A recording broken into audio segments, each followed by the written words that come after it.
Okay, so we're back with the 2018 Cadillac CTS. We're still trying to fix that coolant temp sensor problem. So we narrowed it down to being the wiring harness. There's some sort of short in it, so we're gonna change it out. The item number on this from GM directly is going to be 12695285. All right, let's get started step by step. All right, first things first, hood open. Let's take this engine cover off. Take this bad boy out. Set it on the side. Come around to the other side. Take this star head out right there. And then just pop it up and lift it off. Okay, that's off. Now we're gonna take this whole setup off right here.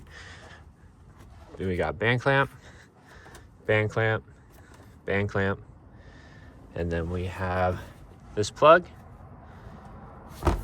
And then you're gonna pull it out. Okay, cool. Now you're gonna take off these plugs for the throttle body. And then these two plugs right here. All right, so now you're gonna take out 1, 2, 3, 4, 5, 6, 7, 8 bolts that hold this intake on. You're gonna take out this plug, and then there's 2 more bolts right where the tip of this screwdriver is in the back, right here. You'll feel them.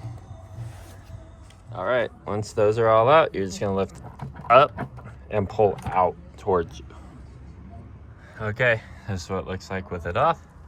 This is the coolant temp sensor right in there. This is the plug that we're replacing.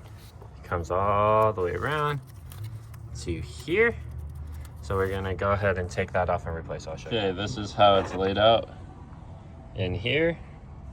So you're just going to pull this tab out from the coolant temp sensor, press it in and pull it out. This is just a clip that slides off. That's gonna be right here. Then it's gonna snake underneath this mount right here, and then it's gonna go to this clip. And then with that, you're also gonna have to pop it out because it's on these little clips. And then that's how you replace it. All right, the old one is out. Everything's pretty straightforward. The only thing that you guys will need to know as a tech tip, take a long flat screwdriver, run it through the side to access the clamp, and then that's how you'll pop it out. Now we're gonna slide in the new one and put it back together. All right, and it is back together. Gonna go fire up, make sure it works. That should be good. All right, so if you got your car back to that point where you started and it's all fixed, good job. And then I will see you guys on the next video. Like and subscribe, please.